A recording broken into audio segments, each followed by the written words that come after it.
Ini metode melatih taktik. Haruskah kita mengatur sesi pelatihan yang diinstruksikan dan ditargetkan di mana latihan eksekusi diulang-ulang, ulang-ulang, dan pemain melakukan tindakan tanpa berpikir atau menganalisis permainan? Atau apakah sesi pelatihan global dan terintegrasi lebih cocok? Jenis sesi ini terus fokus pada eksekusi tetapi menyesuaikan dengan logika internal permainan dan membentuk mekanisme perseptif dan pengambilan keputusan pemain meningkatkan kreativitas mereka. Jadi pilih yang mana?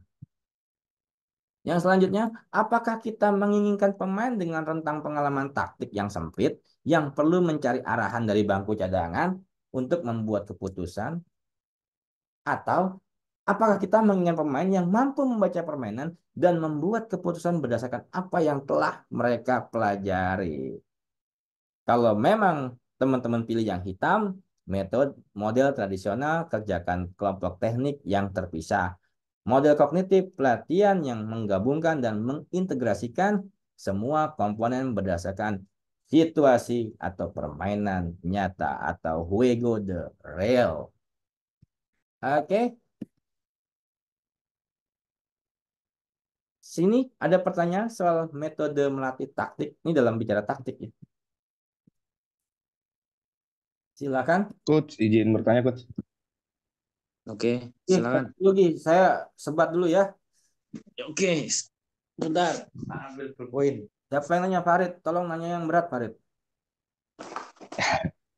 Sedikit, Coach, terkait eh, Tuh si melatih itu udah taktik. di pulpen belum tuh? Udah, udah. Apa bang? Eh, Kalau yang saya hadapin selama ini biasanya, Coach, ya, kita udah kasih pengertian mulai dari tujuan bikin taktik seperti ini buat apa gitu kan, mulai dari dasar dan lain-lain. Eh, tapi pada faktanya nanti pas di permainan nih, pas di pertandingan, Coach, ada beberapa hal yang membuat si anak tidak bisa melakukan. Kalau yang dari analisa Farid, selama ini mungkin eh, ada beberapa terkait metode pelatihan di fase sebelum ketemu kitanya kali gitu kan, sebelum latihan sama sayanya gitu misalkan. Itu yang pertama. Terus yang kedua, eh, terkait mental juga. Misalkan ketemu tim yang usianya lebih atau tim yang udah eh, punya nama besar seperti itu. Biasanya keluar lagi nih gaya mainnya masing-masing yang udah eh, kalau ketemu yang seumurannya dia udah nggak keluar lagi gitu. Maksudnya hal-hal yang nggak baik menurut saya gitu kali Coach.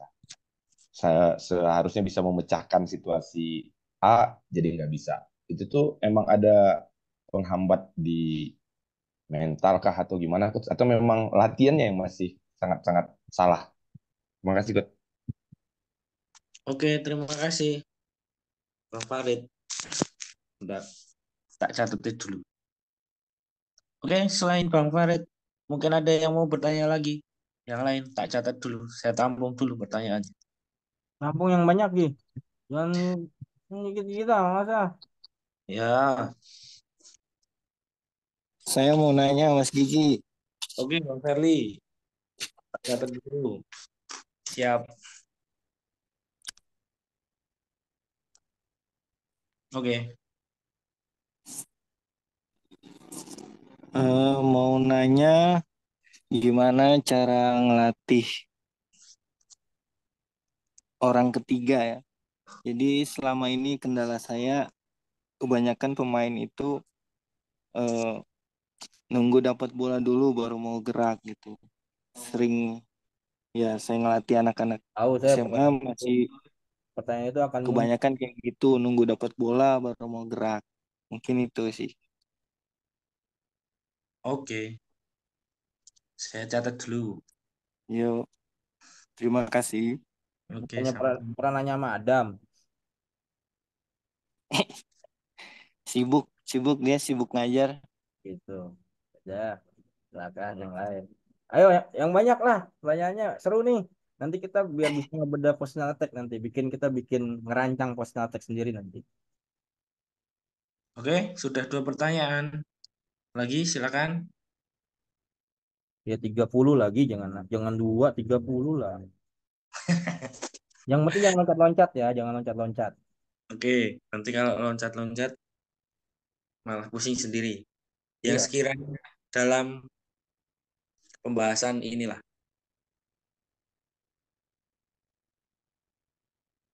Oke, silakan teman-teman. Nanti jangan sampai ketika kita sudah melangkah tapi malah pertanyaannya flashback ke materi yang sebelumnya. Yuk,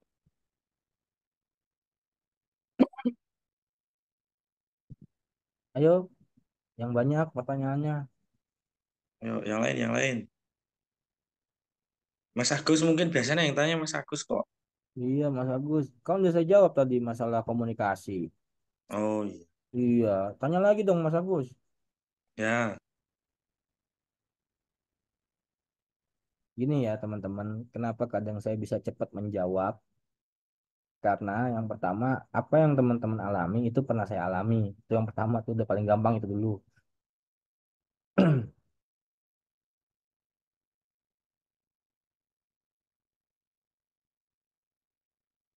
Jadi bukan karena hebat, karena pernah ngalamin. Izin coach, Oke, Bang, silakan dari siapa ya? dari Fikri. Fikri. Oke, Ini saya ini catat. coach terkait dengan divisi taktik ya. Oke, Yang taktikal individu, taktikal grup sama taktikal tim. Nah, itu kan ini sebagai definisinya aja ya yang dijelaskan di slide tadi gitu. Ya, Nah, pengen coba dicontohkan contoh konkretnya itu dari tahapan dari taktikal individu masuk ke taktikal grup dan ke taktikal timnya nanti itu bagaimana contoh konkretnya gitu. contoh tahapannya Pengen ya. digambarin biar lebih tergambar apa? Contoh konkret tahapannya gitu. Ya, Oke, saya catat. ya itu yang tadi saya bilang kita bakal bikin personal attack dengan cara kita sendiri. Ketika kita paham ini dulu, jangan terlewati. Itu akan saya jawab kalau itu pasti. Akan ke sana arahnya soalnya pasti kan. siap coach, siap. Makasih coach. Apa Izin ya biasa coach. biasa megang tim kejar tayang ya?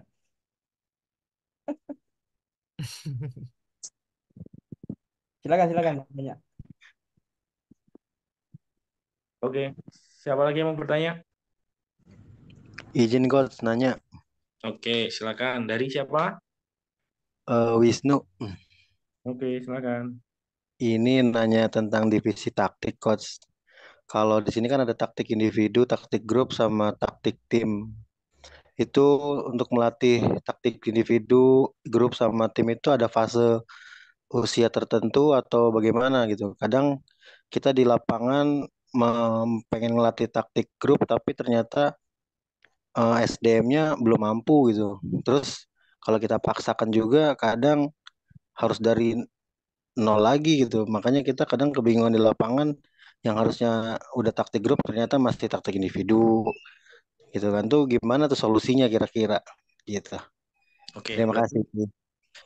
pertanyaannya berarti untuk melatih divisi taktik itu dimulai dari mana gitu?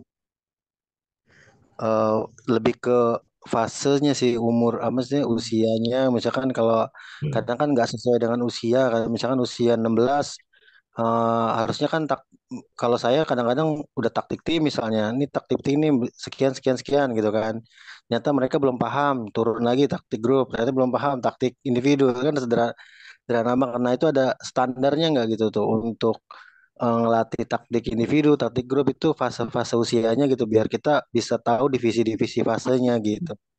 Oh, itu. Ya, Izin coach, izin coach. Ya, siapa nih?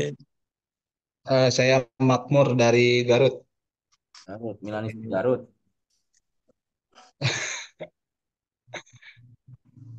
Oke, silakan Bang.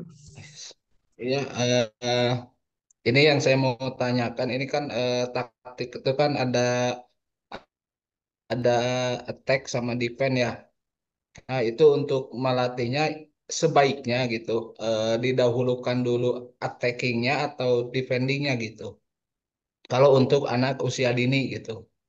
Sementara kan keduanya itu kan saling apa ya, selalu ada dua-duanya gitu. Oh, mantap. Saya harap nanti setelah kita rutin belajar bareng seperti ini, yang pertama buat teman-teman, kualitas pertanyaannya harus kita upgrade ya. Jadi menggambarkan kita paham setiap definisi sehingga kita akan lebih lebih meningkat secara kemampuan. Jadi dari arah pertanyaannya saya cukup memahami ya kondisinya memang kita harus benar-benar dari bawah. Oke ya. Itu silakan lanjut gitu. Boleh tanya nggak, Coach? Ya ya boleh lah. Tanya aja, Pai. Oke Bang Pai. Ini paling gampang pertanyaannya, males. Seorang seorang anak dikatakan taktik individunya sudah berhasil tuh diukur dari mana? Oke, kan gampang dibilang nggak percaya. Ya dari keputusannya dong. Keputusannya udah, tapi Iya, tapi ketika ada lawan dia nggak apa, nggak apa, nggak berhasil. nggak berhasil penyebabnya apa dulu dilihat dong. Apakah dia gagal buka jarak atau emang salah di tekniknya kan bisa dilihat. Kalau salah gagal buka jarak berarti tak berarti taktiknya nggak berhasil. Gitu ngelihatnya kan. Karena penyebab dia buka jarak atau tidak berdasarkan persepsi dan pengambilan keputusan. Hmm. Itu kalau apalagi kalau ini pertanyaan yang ini paling yang sering ditemuin di API karena namanya nabrak-nabrak kan. Itu Oh, kau bayang Bapak Ripai arahnya. Huh, itu nggak usah dicatat Gi, udah dijawab ah. Ya, Yang lain. Jadi harus ada parameternya. Dikatakan batasan-batasan tertentu, dikatakan taktik itu gagal tuh di mana, dikatakan teknik gagal di mana, komponen mana yang bermasalah itu mesti tahu. Apakah misalkan pandangan dia sudah benar, rupanya yang salah itu ketika dia nerima di kaki lemah. Berarti masalah kaki lemah, masalah penyesuaian badannya itu yang harus dibenerin. Pandangannya padahal sudah benar. Terus misalkan eh, kontrolnya sudah benar, kaki kaki lemah kaki kuatnya sudah benar, posisi badan sudah benar. Tapi ketika dia pegang bola, dia tetap dalam kondisi tertekan. Berarti dia tidak paham bagaimana desmarque, bagaimana menciptakan ruang melepaskan diri dari lawan. Seperti itu. Nah, berarti dia punya pandangan kurang komprehensif, penggunaan central vision dan periferalnya kurang bagus. Itu yang dilatih. Jadi kan ada, jadi taktik itu sebab akibat dari teknik. Gitu. Ah, Z.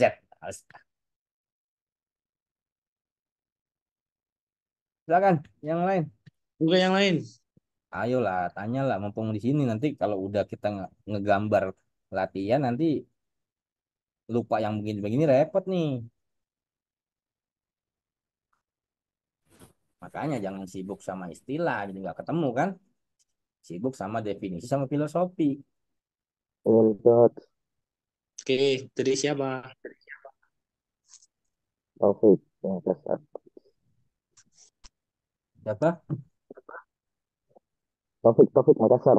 Oh, Topik Wal Hidayat. Wassalamualaikum warahmatullahi wabarakatuh gitu. Oke, topik. Silakan Daeng. Izin coach, mungkin seperti ini. Kalau pemain itu punya skill yang bagus untuk melewati lawan, seberapa penting pengaruhnya dalam taktik coach? Pemain punya skill. Oke. Ya, itu seberapa seberapa penting kita melatih skill pemain Ya, ya, agar agar istilahnya taktiknya lah. Atau dia masuk, atau dia ada berbeda atau masuk di taktik kayak gitu coach maksudnya. bentar, bentar. Pemain punya skill 1 lawan 1. Ya Terus, dia punya skill yang bagus, heeh. seberapa berpengaruh ke taktik. Oh, seberapa berpengaruh ke taktiknya? Oke. Ya, Sebut nama Ready. Lodi. Oke, Ready berarti Coach, siap. yang silakan saya Bang. yang saya alami ada beberapa pemain itu kan ada yang dia baca situasi permainan lambat, ada yang baca situasi permainannya lambat. Nah, itu bagaimana kita negerinya dalam bentuk latihannya, negerinya seperti apa biar empat empat pemain ini yang ada di dalam lapangan bisa membaca situasi permainan dengan baik dan betul. Oke. Jadi intinya membaca situasinya lambat, terus Ya, cara meningkatkannya ya, cara meningkatkan. ya kan biasanya di usia dini itu kan hanya ada beberapa pemain yang situasi membacanya bagus, sedangkan ada pemain-pemain lainnya. Nah, itu bagaimana pemain-pemain lainnya itu bisa mengimbangi temannya yang bisa baca permainan dengan baik. Bagaimana empatnya itu bisa membaca permainan dengan baik. Oke. Cara meningkatkan kecepatan membaca situasi permainan. Ini adalah perhatian.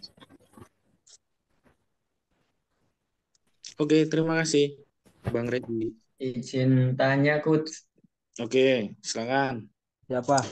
Ya, saya Hanif dari Sukoharjo, Coach. Dari Ya. Jateng. Oke. Mungkin pertanyaannya sedikit mudah untuk Coach, tapi saya izin tanya. Ya nggak apa-apa. Dalam, dalam metode melatih taktik di usia grassroots, itu minta penjelasannya, Coach. Itu yang ada berapa gitu untuk Oh, usia dini, Coach. oke. Terima kasih. Sama-sama.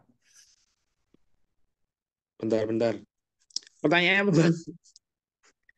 Ulang. Bang Hanif. Ah, gigi. Dalam metode melatih taktik Oke. di usia grassroots, usia dini, Bang, Oke. itu ada berapa tahapan metodenya? Mohon penjelasannya. Oke. Siap, terima kasih.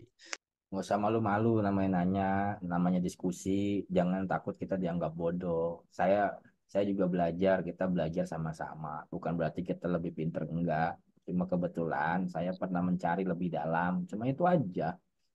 Jadi salah besar kalau teman-teman dengan pertanyaan kayak tadi Hanif itu takut dianggap ini ya nggak apa-apa, nggak usah takut. Jadi mendingan nanya ketimbang nanti terlewat jauh atau jangan-jangan nggak paham definisi taktik itu apa sebenarnya kan jadi gitu nantinya. Kayak kemarin pertanyaan di sharing session ketika dia bilang kok taktik harus dari bawah, kok menggelitik. Ya, ini pertanyaan saya gampang. Ini orang nggak paham taktik berarti kan seperti itu. Jangan sampai teman-teman ketika berdiri di lapangan dinilai oleh orang nggak paham taktik. Kan jadi nilai teman-teman sendiri yang rendah. Jangan. Jadi mendingan tahu sekarang, mendingan kita belajar sekarang ketimbang nanti di lapangan kita malah malu, malah dianggap rendah. Seperti itu. Pelatih nggak boleh dianggap rendah depan pemain apalagi nggak boleh. Ya, jadi nggak usah takut. Pertanyaan sederhana pun nggak ada masalah. Mau ngelatih orang ketiga, orang keempat, kelima, keenam, terserah. Tanya aja. Sebelum nanti kita bahas, kita mulai ngerangkai serangan jadi sistem. Nanti akan sulit kalau kita nggak paham. Ini roll of taktik tuh di sini nanti. Izin bertanya, Coach. Silakan. Oke. Siapa? Dari siapa? Siswanto, Coach. Siswandi. Sambung. Siswanto, Coach. Oh, Siswanto. Oke, siap. Saya mau bertanya, tadi kan taktik itu sebab akibat dari teknik. Terus terang saya masih belum paham komponen-komponen teknik tadi yang saat Coach Aditya itu nanya. Jadi Coach kan jelasin tentang komponen-komponen teknik. Ya, ada pijar, tempo, domino, express. Takutnya tadi seperti yang Coach Wilam sampaikan, kita itu terjebak sama istilah. Terus terang saya kan masih baru di futsal gitu ya. Ya, takutnya saya mau tersesat oleh istilah-istilah tersebut, nggak tahu definisi yang apa yang betul. Mungkin itu aja, Coach. Terima kasih. Komponen dari teknik tadi. Oh, teknik. Ya, Izin bertanya, Coach. Ya. Gini, kalau Dari siapa? dari Ramadan, Oke. kalau pemain itu disuruh latihan mandiri di rumah, anak SMA itu apakah diperbolehkan gitu? Soalnya itu kan apa itu dari SMP-nya belum futsal gitu loh. Baru futsalnya pas kelas 10 SMA gitu contohnya. Baru masuk kayak gitu, Be. Oke, terima kasih. Matur suwun. Mas Gi, izin satu pertanyaan lagi boleh Mas Gi? Boleh, Farid. boleh. Silakan Bang Farid. Tapi kayaknya bakal kena marah sama Coach Wilan sih. Wih, tidak, santai aja. Soalnya tadi waktu mau nanya speakernya nggak bisa mic-nya yang di penjelasan Central Vision tadi. Izin Coach, tadi ada menjelaskan terkait model latihannya, salah satu model latihannya yang 3 lawan 3 tanpa rompi. Itu kan merangsang buat pandangan Central Vision. Kalau di situ ada rangsangan lain berupa suara, maksudnya kan antar pemain mereka bakal komunikasi itu. Itu berpengaruh nggak, Coach? Maksudnya jadi sedikit menghambat Central Vision-nya. Itu aja pertanyaannya, Coach. Izin bertanya, Coach. Oke. Dari Kurniawan, bagaimana cara menjelaskan kepada pemain agar tidak terjadi salah persepsi ketika kita mengelompokkan pemain sesuai dengan kemampuannya. Terkadang kan ada pemain yang kita kelompokkan, besoknya tidak datang lagi latihan. Nah, terus apa dampaknya ketika kita menyatukan atau menyamaratakan antara pemain yang kualitasnya di atas dan pemain yang kualitasnya di bawah gitu, Coach? Itu pertanyaan buat konten, Gi. Sama dia, Gi. Enggak, Coach. Di konten sekarang, Coach. Ya, catat dulu, Gi. Nggak apa-apa. Oke, terima kasih, Coach. Profe, ada Profe. Nah, ini nih. Emang dia nih, biang kerok nih biasanya. Belakangan mulu dia. Biar dijawab pertama begitu, Profe. Enggak juga. Saya Ini jawab. Prof. Yang pertama soal taktik individu, Prof. Ya. Tuh tadi kan katanya taktik individu kan harus idealnya di level grassroots ya. Ya. Ya dasar ya begitu ya, Prof ya. Ya. Sebelum ke teknik, jadi rata-rata kita kan atau saya lah, kami kendalanya memang megang anak-anak yang ya di atas sekitar 15 tahun ke atas, Prof. Ya. Jadi mungkin secara taktik individu eh, belum belum belum ada lah. Nah, kalau sekiranya memang sudah terlambat seperti itu, kira-kira kalau kita ngelatih untuk taktik individu, idealnya berapa lama, Prof? Biar kita bisa patokin atau batasin kira-kira pemain ini bisa atau tidak lanjut ke semisal di taktik grup gitu. Kemudian itu yang pertama, Prof. Yang kedua tentang peripheral vision. Ya. Jadi tadi kan untuk Central Vision cara ngelatihnya tadi pakai apa namanya eh, apa tiga lawan tiga tanpa rompi, kemudian ruang yang dipersempit dan lain sebagainya. Nah, kalau untuk peripheral vision gimana kira-kira kisi-kisi untuk ngelatihnya? Yang berikutnya soal eh, teori, Prof.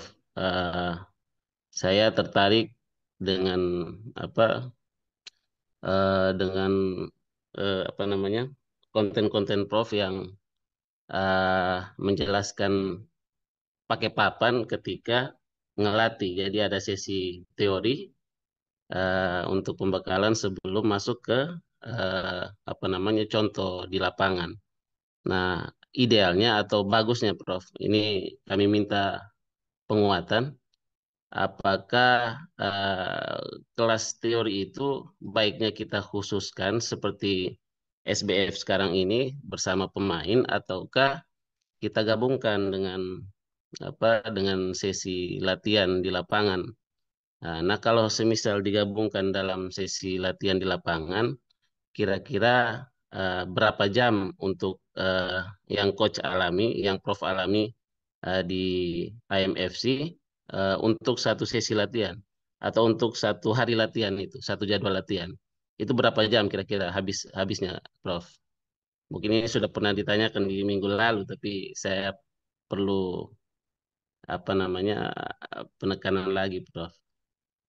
Kemudian apa lagi ya? Soal waktu tiap sesi latihan. Jadi satu semisal ngelatih apa namanya central vision tadi itu. Jadi eh, anak didik kan macam-macam karakter, macam-macam ya daya tangkapnya juga macam-macam. Jadi kalau kita apa namanya eh, apa namanya eh, idealnya coach kita pindah ke materi berikutnya itu berapa lama. Berapa lama sesi sesi waktu untuk latihan pada sesi itu. Kemudian penentuannya selain dari apa namanya selain dari pemahaman daya tangkap dari pemain tersebut, karena ada banyak pemain tuh. Nah, apakah semisal ada 6 pemain, ketika satu pemain nangkap kita bisa pindah, ataukah 4 pemain nangkap kita bisa pindah, ataukah tunggu semua nangkap dulu baru kita bisa pindah? Mungkin begitu, Prof. Pertanyaannya sudah lumayan banyak ini. Atau mungkin kalau mau ada yang mau bertanya lagi, silakan. Belum banyak gitu mah. Ya, Kenapa saya bisa belum jawab belum banyak? Karena akarnya sama nanti. Akar permasalahannya sama, tapi kalau teman-teman paham akar permasalahannya, itu akan terjawab dengan mudah. Makanya kumpulin dulu pertanyaannya nggak apa-apa. Gitu. Kayak kayak contoh tadi pertanyaannya Ozil Songge, berapa lama melatih taktik? Taktik itu tidak bisa ada parameter dengan waktu. Beda dengan latihan fisik. Fisik bisa diukur, kalau taktik tidak bisa. Karena kan kemampuan setiap orang beda-beda. Makanya itu kita butuh yang namanya feedback untuk memastikan seorang anak itu paham atau tidak. Gitu. Lanjut dulu deh pertanyaan yang lain deh. Ya. Jadi jangan salah, jangan diukur. Taktik nggak bisa diukur sama sama seperti teknik atau fisik. Saya mending mending pertanyaan seperti ini ketimbang seperti pertanyaan kemarin yang apa namanya eh, Cemu. J-Move itu kejauhan kalau itu hanya hanya cherry picking. Hanya bertanya apa yang dia dia mau aja, habis itu udah nggak sesuai konteks gitu. Jadi mending kita kulitin ini dengan pertanyaan gitu. Harapan yang kita kita inginkan adalah setelah teman-teman paham di sini, nanti akan lebih enteng dalam menjalankan aktivitas sebagai seorang pelatih karena sudah tidak gagal paham dengan definisi. Termasuk buat buat Kurniawan kalau emang mau konten, jadi kontennya itu berkelas lah. Bolehlah kita bersaing nanti di Instagram tapi jangan di TikTok. Saya kalah ke TikTok. Ya, itu juga meningkatkan value teman-teman di situ sebagai seorang pelatih. itu juga meningkatkan kemampuan teman-teman dalam mengatasi situasi yang selalu berubah di futsal kita ini. Situasi entah megang tim cuma dadakan, entah emang seperti apa permasalahan yang kita dapat dalam melatih sebuah tim baru. Nah, itu akan lebih mudah kita lebih fokus mengelaborate, mencari, mendalami, menggali, sehingga kita selalu bisa memberikan solusi. Karena pelatih itu harus mampu bisa merubah permainan. Nah, pelatih yang lebih tinggi lagi adalah pelatih yang mampu merubah kehidupan. Itu yang berat tuh kalau itu. Saya bang. Ah, gitu dong. Gitu dong. Enak. Ayo Bang Aswar. Ya, pasti saya kalau kita punya pemain yang koordinasinya tidak seimbang mungkin ya, bagaimana memadukan taktikal tadi. Misal kita terbatas dengan pemain yang koordinasinya jelek, baru pemainnya yang keseimbangannya maksudnya Bang. Untuk Pemain, ya pemain yang koordinasinya atau mungkin geraknya yang tidak sempurna, terbatas dengan itu pemain, bagaimana dengan memadukan taktikal yang tadi. pemainnya cewek apa cowok, Bang? uh, Laki-laki cowok. Oh, kalau cewek nggak mau dimadu biasanya, Bang. Sulit Bang, sulit. Silakan lanjut. Enak. Ya, Ozil Songge sosok megang muka. Kayak berat aja pertanyaannya. Alah. Ayolah, kita kita naikin level lah sama-sama. Ya enggak? Ya enggak, Dit? Ya, Lagi, Prof. jangan gampang, Dit. Masa iya Oke. kita kelas Bang. kita gini-gini aja kan gitu. Kita nggak kalah sama Thailand. Tenang aja. Yuk percaya aja lah. Yuk silakan. Tasyo. Mas Rizin.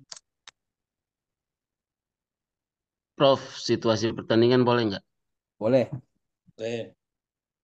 Nah, ini waktu apa ya? Linus ya? Nggak tahu. Linus yang Ah, Anissa lawan AMFC. ya, kenapa? Nah, katanya di situ AMFC kalah kualitas ya. Mm-mm. Nah, kalau semisal momen seperti itu, Prof, kalau kami juga dapat momen seperti itu cara untuk nge-hire pemain biar bisa ya minimal ngimbangin lah atau kalau kalah kalah nggak banyak begitu. Oke. Atau apa ya?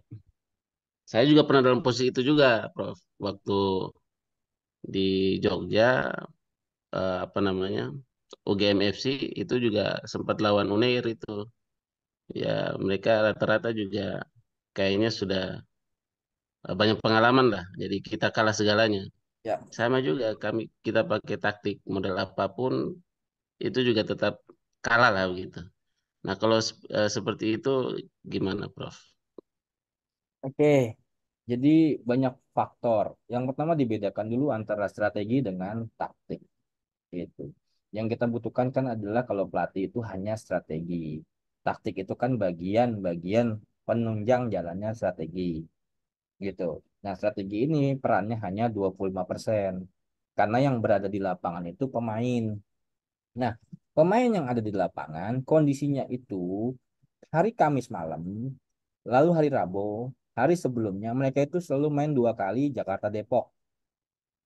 Jakarta Depok. Nah, lawan kami ini itu tim Tarkam. Dari sisi istirahat mereka ada TC.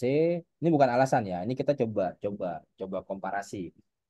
TC lalu mereka juga dapat bayaran yang lumayan lah untuk level pemain seperti itu. Terus kondisi fisik mereka prima, lebih prima. Nah, strateginya sudah kita kita berikan semua, termasuk strategi yang paling minim untuk meminimalisir. Nah, dalam jalannya pertandingan itu ada satu kesalahan yang mendasar yang membuat kita dengan kemampuan yang sudah kita ukur ya di awal bahwa kita memang dari awal sudah kalah level. Satu. Yang kedua, faktor-faktor yang tadi saya sebutkan. Nah, yang ketiga, karena kondisinya kita sudah kalah seperti itu, kita sebenarnya cenderung untuk menjaga tempo permainan supaya nggak tinggi. Oke? Nggak tinggi dan nggak terbuka mainnya. Nggak tinggi dan nggak terbuka karena memang kondisi fisiknya sudah benar-benar parah. Sudah terkuras lah. Karena itu ada masalah internal juga ketika saya meminta anak-anak, sudah Kamis malam kalian habisin di final di UI Depok. Jadi saya nggak mikirin semifinal mereka di hari hari Jumat, gitu ya. Itu kan orang nggak tahu itu. Karena ada masalah yang sangat-sangat krusial di situ. Saya harus anak-anak menang hari Kamis itu. Oke? Nah, strateginya adalah kita tidak mengizinkan anak-anak lawan atau kita bermain terbuka. Kita nggak mau dengan tempo tinggi, kita pasti habis. Iya dong. Orang udah kalah duluan sebelumnya, kita terbuka ya makin habis. Nah, kesalahan itu adalah terjadi saat, nah sisanya ini kan di pemain kan? Saya di pemain, kita udah nyiapin strateginya semuanya. Nah, artinya supaya untuk menghindari tempo tinggi dan permainan terbuka, kita nggak boleh kebobolan di awal. Yang terjadi sebaliknya, kami kebobolan di awal gara-gara kesalahan dalam defense corner. Nah, defense corner ini terutama oleh anak yang baru bergabung. Itu yang namanya Apeng. Kalau Opik ada Opik nggak di sini? Jadi jadi faktor-faktor itu emang sudah di luar kemampuan kita, balik ke kemampuan pemain. Tapi minimal anak-anak sudah berusaha. Tapi saya sudah tahu sama Opik udah tahu kita kalah kalau begini. Nggak ada masalah. Terus anak-anak ini juga latihan cuma seminggu sekali. Seminggu sekali tiap hari Sabtu. Oke. Terus lalu kami semakin terbuka mencoba untuk power play supaya pertama tenaga nggak kepake banget ya kan biar kami yang menguasai bola itu strategi kami kan ya dong kebayang kan strategi.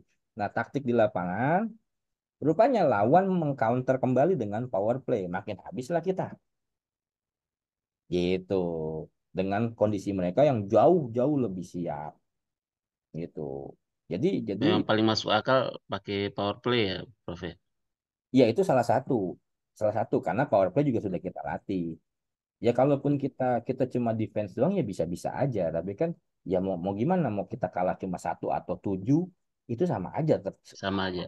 Ya. Karena semifinal posisinya gitu. Jadi, ya mau nggak mau harus terbuka. Walaupun itu sudah bertolak belakang dengan strategi yang sudah kita siapkan di sebelum pertandingan. Gitu. Jadi nama pertandingan ya sama aja kayak Brazil ketemu Venezuela gitu misalkan. Kita mau ngomong apa? Gitu. Sama kayak Mataram lawan BJL ya. Ya kalau ke situ lagi nanti panjang. Mancing Power play dari awal itu ya. itu kan ada lolos. Mau sambil ngopi juga bisa gitu. Kan ada lolos. Gitu. Jadi itu strategi sudah kita siapkan semua dari segala aspek dan ditambah lagi pemain yang siap itu cuma sekitar 5 sampai 6 pemain. Yang lain kita anggap nggak siap. Nggak siap baik secara mental, baik secara kemampuan, baik secara kebutuhan dari strategi yang kita inginkan. Gitu. Terus Jadi terus yang nggak siap itu dipakai juga atau enggak, Coach? enggak daripada makin jadi bencana nanti kan. Tapi resiko. Nah, akhirnya sampai pada pertandingan akhir kapten kami masuk rumah sakit karena udah nggak bisa jalan sama sekali. Gitu. Itu ceritanya. Ya. Jadi bukan bukan kita. Jadi jangan jangan jangan pelatih itu kita membela diri. Wah lawan begini nggak begitu. Cara kita mengukur ya kita emang kalah. Secara kelas kalah, secara finansial kalah, secara kondisi fisik juga kalah. Begitu. Itu cara pandang seorang pelatih. Ya, intinya strateginya sudah kita siapkan semua. Itu ada Bang Madai, ada Bang Opik yang tahu juga ceritanya seperti apa. Termasuk masalah internal anak-anak itu gara-gara Melinus beasiswanya dicabut. Itu ada. Ketawa kan langsung orang. Jadi panjang ceritanya kalau itu. Gitu. Ya enggak? Tenang ya. Tuh, Pak I ketawa juga. Ya. Jadi ada saksinya. Kan saksi 2 cukup dong. Cukup ya. Betul. Tuh, 3 malah saksi. 3 itu ya. Hmm. Gitu. Emang kita Coach. Hah? Siapa? Saksinya empat. Empat, saksi empat, Ini siapa nih James Bond? 007. Jisung ya? Gitu. Siapa? Iya coach, Jisung. Iya. Nah, ini Jisung lawannya nih. Lawannya pisan bang. Ini lawannya nih. Habis pertandingan, kita ngobrol di atas. Lo gila ya di power play gue. Lo kan tahu kondisi gue. Tuh, dia di luar pertandingan tuh. Gitu Asik ya. ceritanya. Ya dalam pertandingan mah dalam pertandingan. Padahal salah dia. Kita pengennya ketemu kita di final. Dianya kepleset di grup. Oh alah. Oh, Oke bang. ya silakan. Ada lagi nggak pertanyaannya? Jadi ke pertandingan. Oh, gitu. Mungkin anu aja Pak, Biar langsung rame. untuk menjawab pertanyaan karena udah jam Siap. segini juga. Siap. Dari yang mana? Satu lagi Dan boleh coach sebelum dijawab. Ya, biasaan nih Mas Agus. Silakan dah. Aduh, Mas Agus. Oke. Nah, ke yang membangun serangan itu kan ada 3 ya coach. Oh, jadi ke situ lagi. Oh jadi yang tadi yang lanjut ya. Ya udah nggak apa-apa ya, nggak apa-apa. Daripada nggak ada pertanyaan. Nggak boleh, nggak boleh, nggak boleh. Boleh. Ya, silakan. Oke, yang membangun serangan itu kan dibagi menjadi 3, ada opening up, development, sama completion. Completion. Completion, ya completion coach.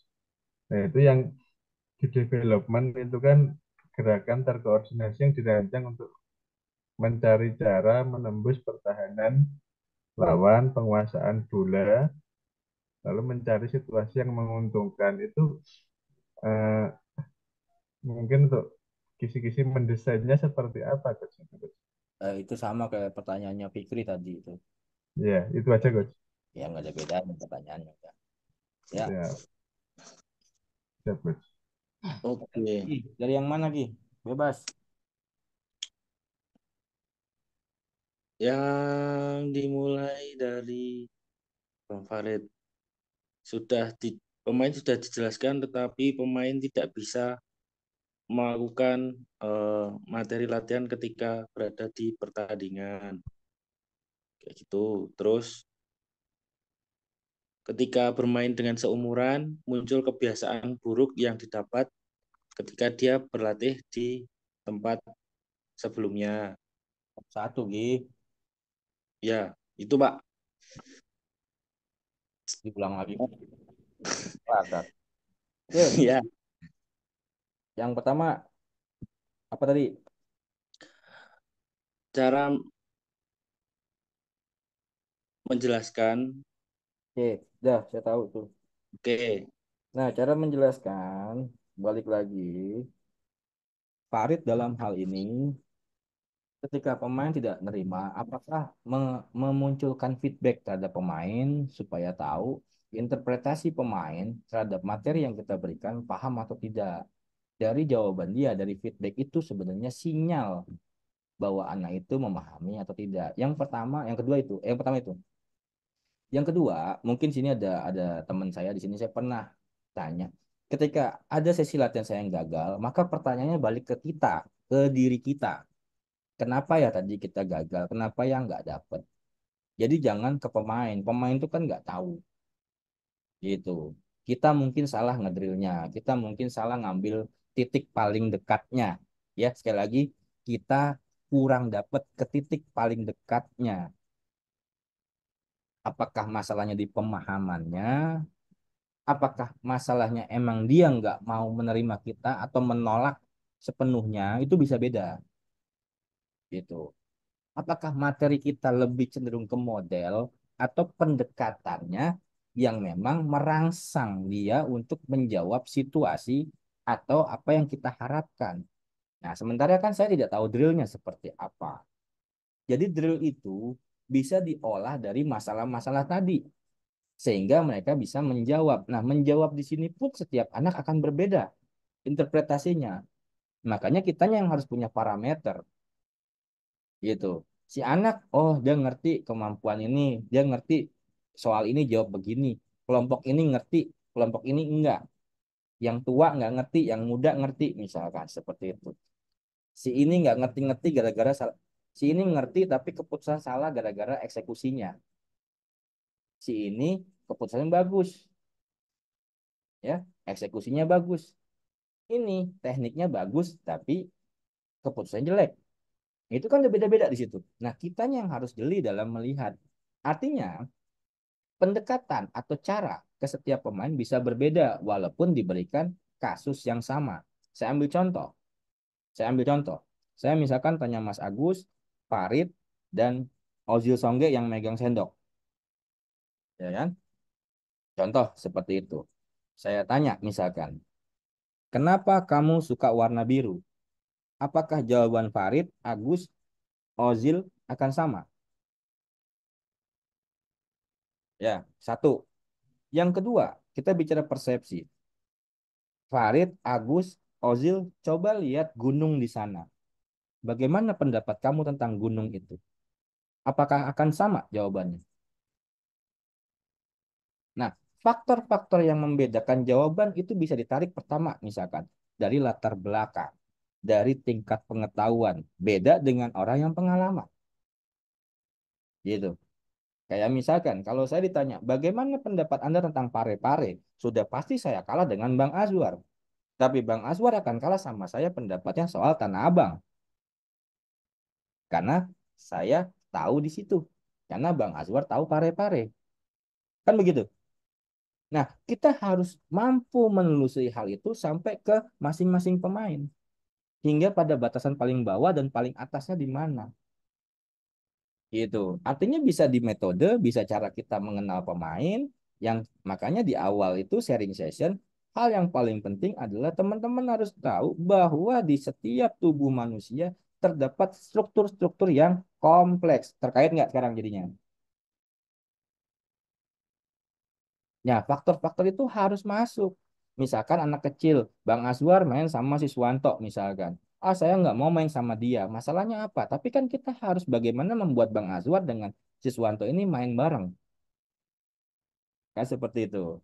Jadi kalau kita bicaranya olahraga yang perseptif, pasti akan seperti itu. Jawaban mereka akan beda-beda.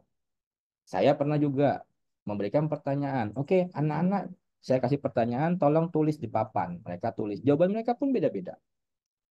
Gitu. Nggak ada yang bisa seragam. Dari situ tapi kita kita yang mapping, kita yang grouping mereka. Oh, anak ini ngerti, anak ini enggak. Ada lagi contoh. Mau nggak contoh satu? Mau? Mau. Mau. Mau aja Mas Agus. Ini di Karangpandan kejadiannya. Saat itu kami prapon.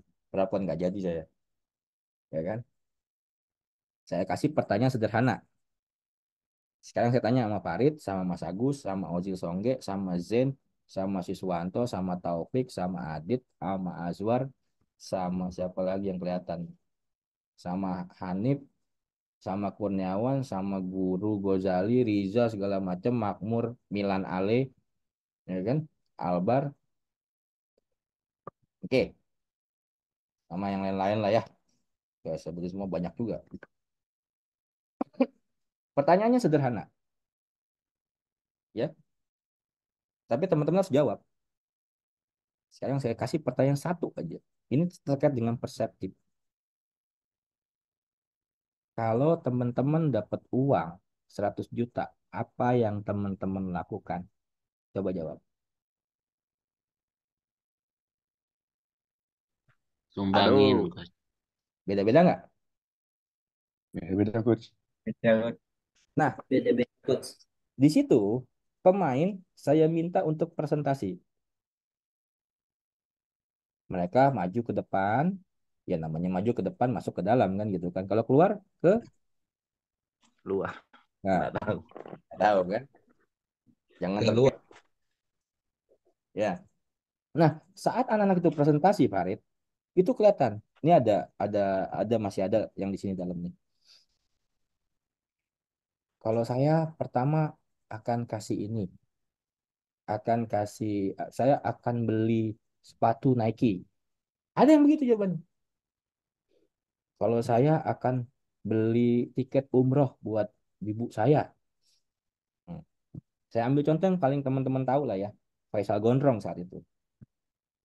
Jadi saya bisa urutin. Yang pertama itu adalah Dennis. Itu yang menyebabkan dia saya tunjuk jadi kapten. Karena jawabannya sangat sistematis dan logis. Jawabannya tuh. Lalu Faisal Gondrong. Kalau saya pertama akan begini-begini. Salah satunya disebut prioritasnya saya akan menyekolahkan adik saya. Oke, jelas alasannya kuat. Yang kedua, sisanya uangnya akan saya kasih ke ibu saya. Saya tanya dong, itu kan spesifik. Saya tanya, kenapa ke ibu saya? Kenapa ke ibu kamu? Karena bapak saya nggak bisa pegang uang. Dia punya alasan yang kuat dari setiap jawabannya. Itulah bagian dari taktik. Dia mampu memapping alasannya. Sebab akibat ya Bang. Ya, gitu. Jadi jawaban dia di papan itu terstruktur. Ada yang jawabannya aneh-aneh. Kalau mau denger, wah ketawa nanti jangan. Jangan. Gitu. Dari jawaban itu kelihatan anak yang paham, yang mampu membaca permainan, yang mampu memberikan penjabaran dengan baik. Itu kelihatan. Nah, dari situ kelihatan Farid. Akhirnya, pemain yang menurut saya bisa jadi pemain inti hanya 6. Termasuk Guntur Sulistyo saat itu. Gitu. Makanya, sekali lagi teman-teman harus mampu menghadirkan feedback dalam sesi latihan. Jadi nggak bisa menduga-duga atau sesuai dengan pengetahuan pelatih aja nggak bisa. Kira-kira misalkan, si Parut udah paham nih, nggak boleh begitu, harus ada feedback untuk memastikan. Ya nggak? Jadi Rio berani berapa ini?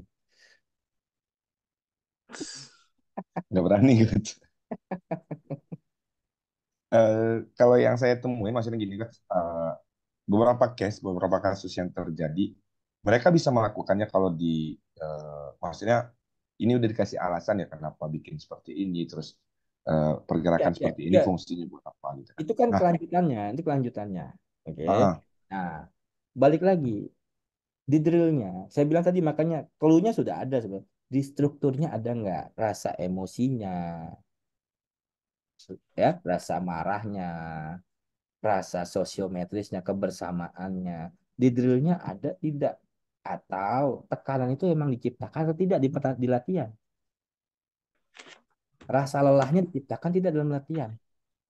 Kalau itu nggak ada tiba-tiba di pertandingan kita minta, yang salah siapa? Kita berarti. Makanya saya bilang kemarin, walaupun cuma di drill 2 menit, anak-anak itu capek sekali. Karena semua unsurnya saya masukin. Artinya dia akan lebih enteng dalam menghadapi pertandingan. Itu yang kemarin terjadi Bang Opik saat sparring di Saka. Saya sudah yakin itu akan terjadi di pertandingan. Karena sudah lebih berat di latihan gitu. Atau ini agak tradisional ya. Biasanya kalau kita memungkur itu, kita sparring dulu dengan lawan yang levelnya lebih tinggi. Tapi itu kan kalau punya duit. Kalau saya kan enggak. Jadi mending saya ciptain di latihan. Misalkan dengan hukuman. Sesuatu yang sangat manusia tolak tuh apa sih? Hukuman. Gitu. Makanya kalau sering lihat kan, kalau kalah digebukin di gawang kan. Nah itu siapa yang mau digebukin di gawang? Kalau kalau salah push up. Pernah juga saya bikin mental kebersamaan misalkan. Kalau ada satu yang salah, semua push up. Misalkan seperti itu. Jadi unsur saling berhadapannya pun kita buat. Siapa yang akan menang, siapa yang akan kalah. Karena itu di pertandingan ada. Yang mampu mengambil kesempatan saat itu, dia yang akan menang, dia dapat reward. Yang kalah, dia dapat hukuman. Nah kita buat lagi set kedua. Masih mau kalah atau mau ngelawan? Ngelawan. Jadi kita yang menciptakan itu, meng-create masalah itu. Jadi jangan cuma, jadi gini, ketika teman-teman bicara ngelatih taktik, tujuan udah dijelasin, cuma nggak dibangun segala hal yang terkait dengan struktur yang ada dalam tubuh manusia, tubuh dalam tim, dari orang-orang yang ada dalam tim, dan tidak dikaitkan dengan sifat olahraganya, maka pasti akan ketemu lagi masalah yang begini, Farid. berarti teknis dan non teknis coach. Iya, yang ada dalam tubuh manusia. Betul. rasa kecewa, rasa ini kita kita buat buat sesuatu lah di situ. Harus ada. Makanya saya bilang kemarin Indonesia butuh naik level ke situ. Itu ada di integral training. Kayak kemarin masih ingat gak? Ada nggak minggu lalu? Nggak ada ya, Farid nggak ada nih. Enggak ada, Coach. Nah, Mas Agus masih ingat gak? Saat kita bicara tujuan bertahan, masih ingat dengan Iya, Coach. tujuan bertahan, mencegah terjadinya cetak gol. Unsur psikologis apa yang harus ada? Tuh, contohnya begitu, Farid. Beda dengan ketika tujuan kita merebut. Unsur apa yang harus ada? Nah, kalau itu nggak pernah ada, ya jangan pernah kerangsang, nggak akan bisa kerangsang. Tiba-tiba suruh perang gitu, wah nggak bisa. Itu. Jadi itulah ketertinggalan kita dengan Thailand, apalagi Jepang. Jepang itu metodenya saya udah tahu seperti apa, ya. Tuh, jadi jangan pernah lupakan yang kita latih itu manusia. Manusia berarti dengan struktur-struktur yang kompleks. Hal yang kompleks dan sifat olahraganya harus selalu masuk dalam pertandingan dan itu di dikemas dalam situasi yang real, termasuk area terjadinya di mana. Nggak bisa sembarangan. Nah, dari situ kelihatan dengan tekanan yang ada, pemain mana yang mampu menjawab, mana yang enggak. Itulah salah satu cara metode melatih taktik yang tadi kita sebutkan. Gitu. Jadi pastikan kita sering, oh ini mentalnya begini, ini mentalnya begini. Ya kitanya pernah nyediain pelatihan mental nggak? Bahwa setiap duel kita kan nggak selalu menang. Tapi bagaimana selalu punya tekad. Nah, untuk punya tekad apa? Munculkan unsur itu dalam latihan.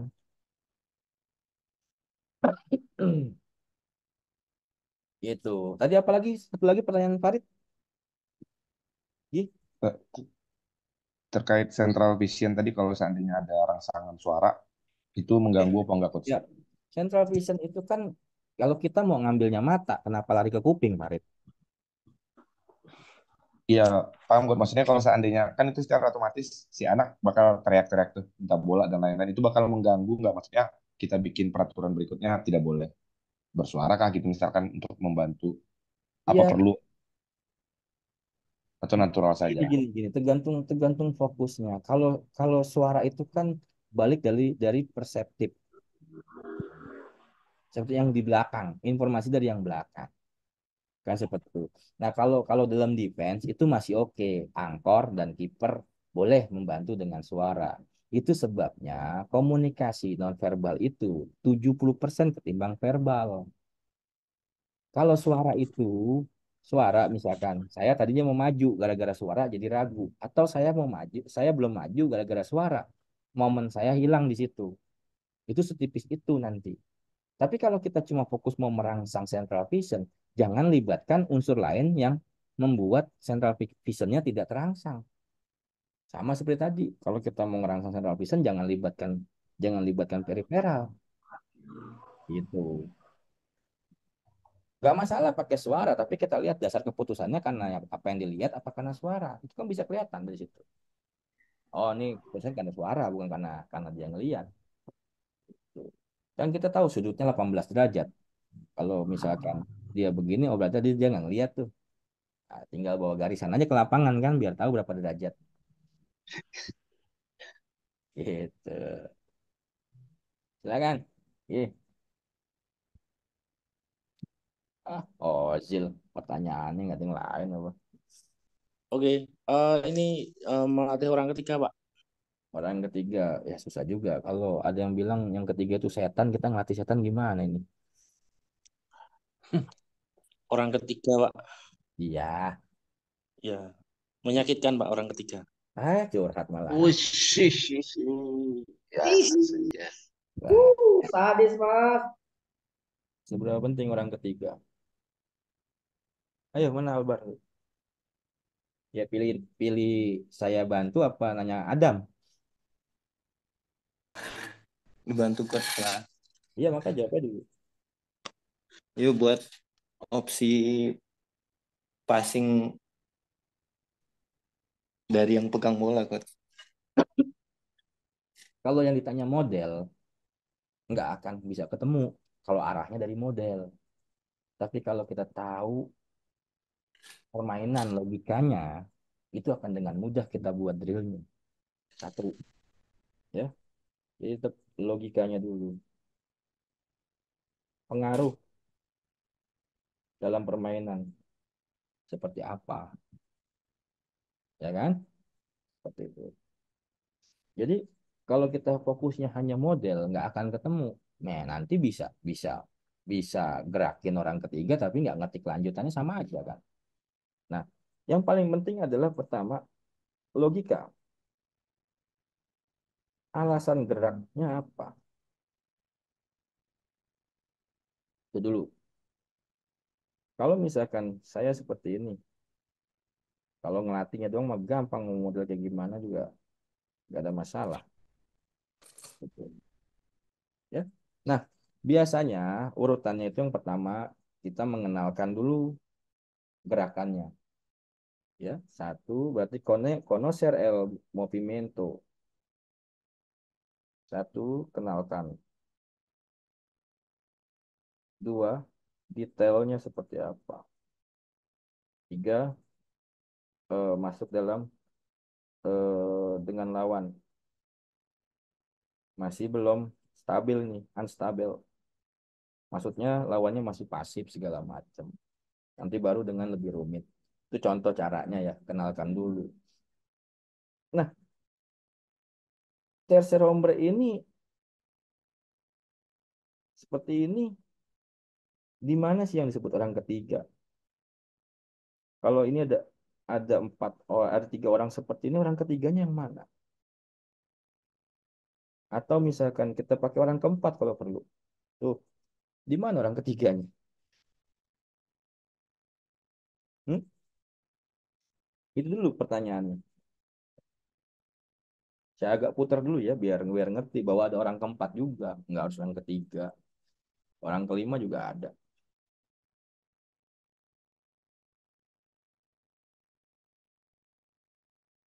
Itu dulu. Silakan. Ada yang bisa bantu mungkin? Atau mencoba menjawab, nggak ada masalah. Kalau kita diberikan seperti ini, di mana orang ketiganya? Bagaimana ntar dia bisa otomatis, bagaimana dia bisa ngerti. Sekarang orang ketiga tuh biasanya ngapain sih? Atau yang di mana sih orang ketiga? Ayo coba gitu dulu biar biar nanti paham. Kalau buat drillnya mah gampang. Daripada saya buatin drill tapi nggak ngertiin kan? Pilih mana? Nggak apa-apa, saya sih pilihan. Pilih ngerti atau saya buatin drillnya. Kan pilihan. Pilih ngerti ikut. Iya. Ya Albarnya yang harus yang nanya tanggung jawab lah. Ya pilih ngertinya, coach. Pilih ngerti, bayar. Oke, makanya kalau saya kasih pertanyaan coba dirangsang untuk berusaha menjawab supaya nanti ketemu arahnya. Sekarang dari empat ini yang disebut orang ketiga yang mana? Jangan kita ngomong orang ketiga tapi kita nggak tahu orang ketiga yang mana kan begitu. Nggak fair dong kita mau pemain. Atau gini deh, nggak usah ini jangan empat deh, tiga dulu deh. Nah gini, orang ketiganya yang mana?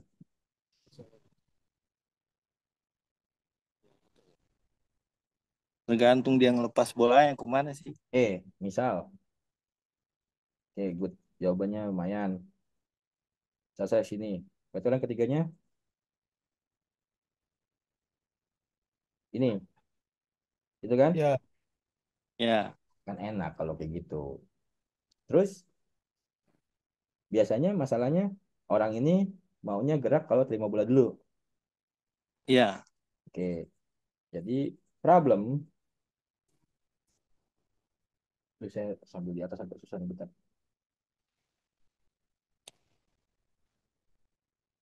Problem anak gerak setelah terima bola, itu kan? Ya. Mm-mm. Terus pelatih maunya dia gerak tanpa terima bola. Gitu ya. Ya. Oke. Ada kata tanpa bola, terima bola. Oke. Individu satu Ya, dua. siap. Ada kon, ada sin. Kon ini dengan, ini tanpa. Nah, sekarang kita masuknya ke sini, turunnya ke sini. Pertanyaannya, pernah nggak kita latih alasan pemain tanpa bola dulu?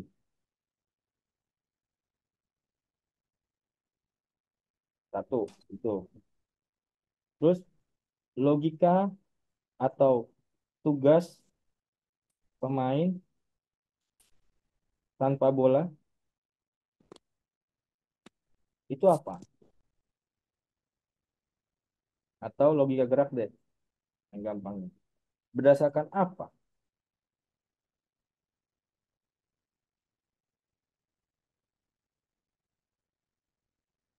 Ayo, kita ketemu ini, nang-nang aja. Ya dong, mah gampang orang ketiga mah. Eh,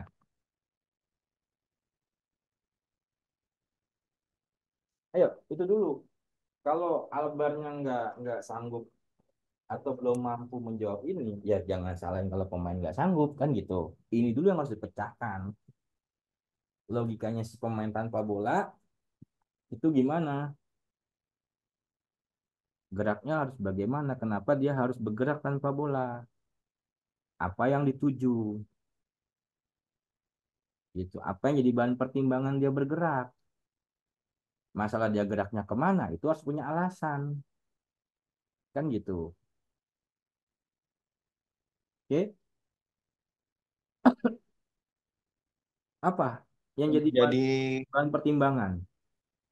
bahan pertimbangannya ya yang pertama dia bergerak itu bisa support temennya apa enggak gitu, Oh, yang terima bola.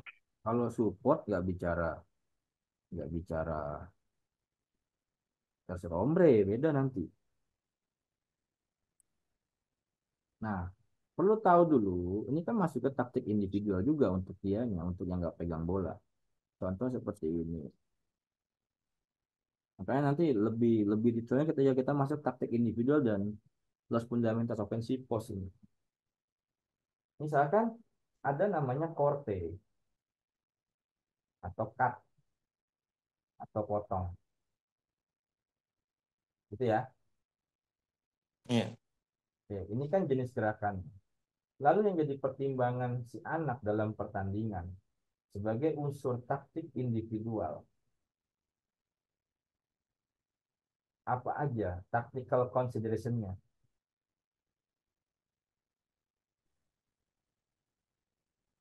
Suara saya kedengeran nggak nih? Dengar. Oke. Yang jadi pertimbangan dari taktik individual seorang pemain itu apa? Apa? Satu itu taktik individual. Yang kedua, yang pertama sih sebenarnya ini definisi taktik individual dulu apa? Oke, itu dulu. Baru kita bicara, kita akan tahu nanti ngerangkainya akan kayak gimana.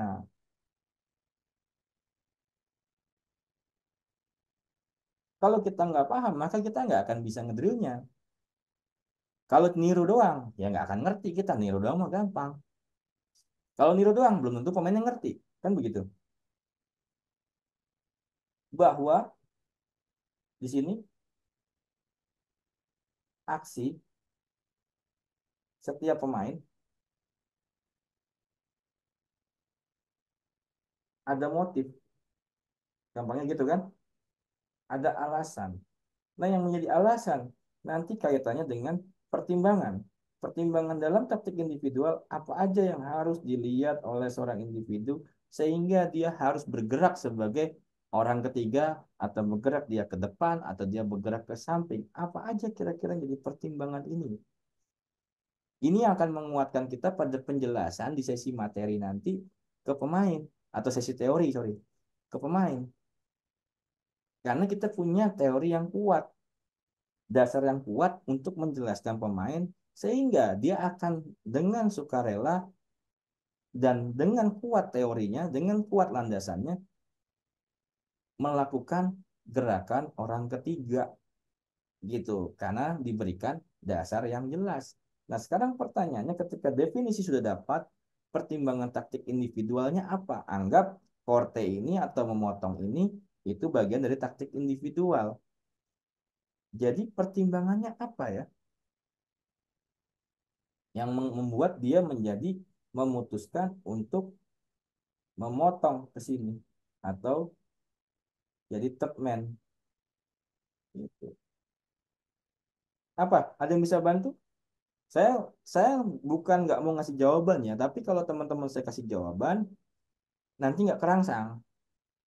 Pilih mana serah sih kalau itu. Misal untuk membuka ruang, Coach. Oke, siapa tuh yang jawab? Fikri. Nah, ruang. Misalkan pertimbangannya ruang, buka ruang. Apalagi? Mengelabui lawan. Kawan, Ya, lawan. kawan, Apalagi? bola. Bola. Apalagi? Orang kedua, Orang pertama. Ya, teman. Apalagi?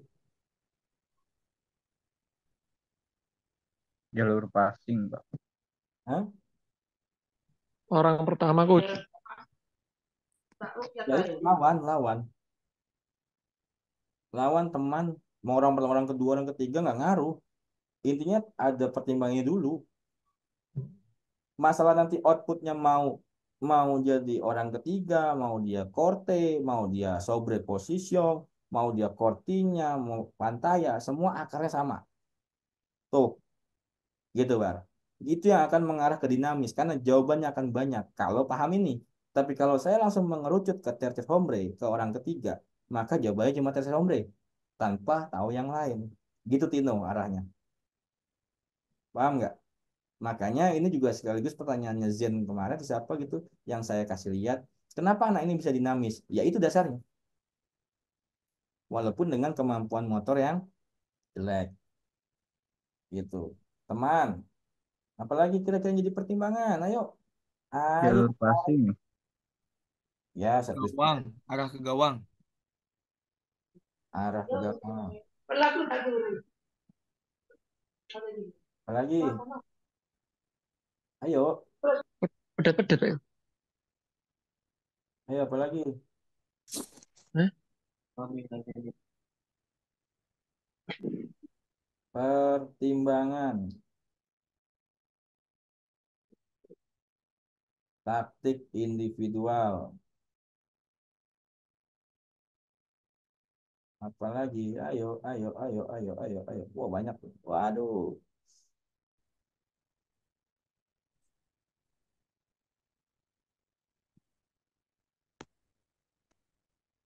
Ada yang bisa bantu? Lateralitas. Orientasi tubuh, Coach. Orientasi badan. waktu, Hmm? Waktu. Oke,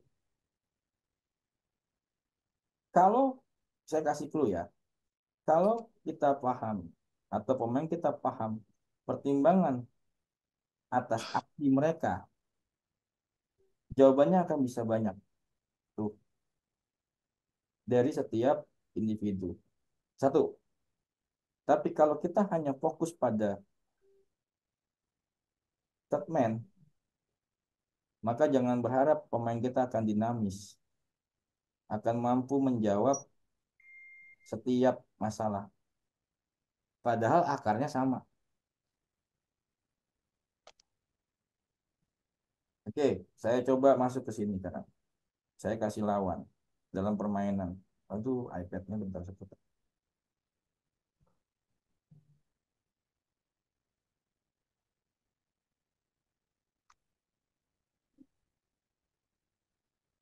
Oke, seperti ini.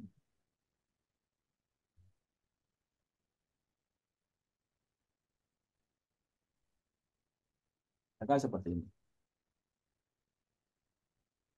Anggaplah dia bergerak seperti Corte por delante.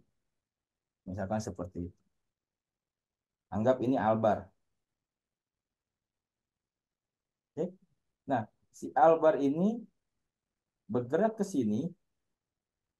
Alasannya apa?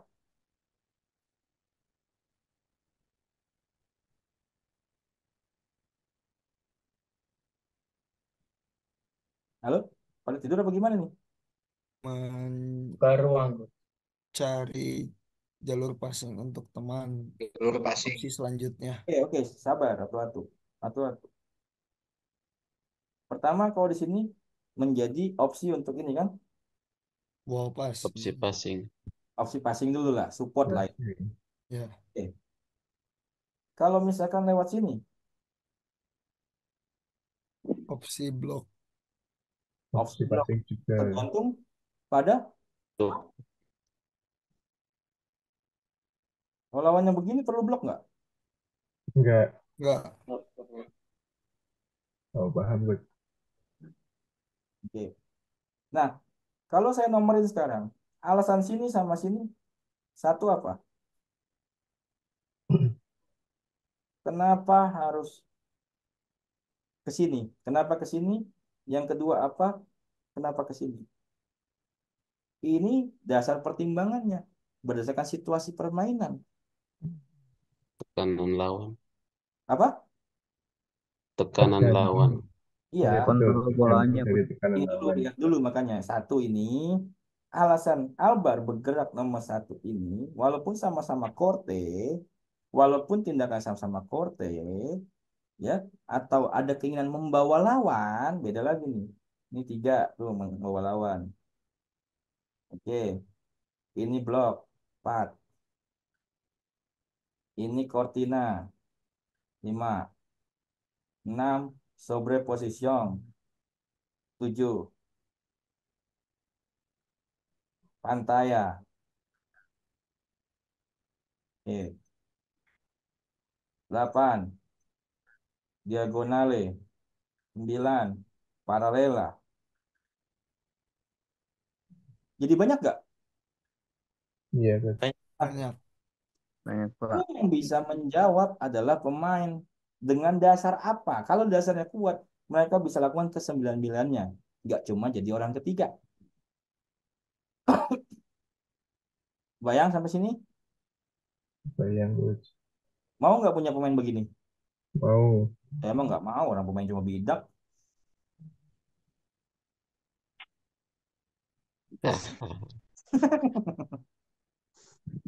Cepat.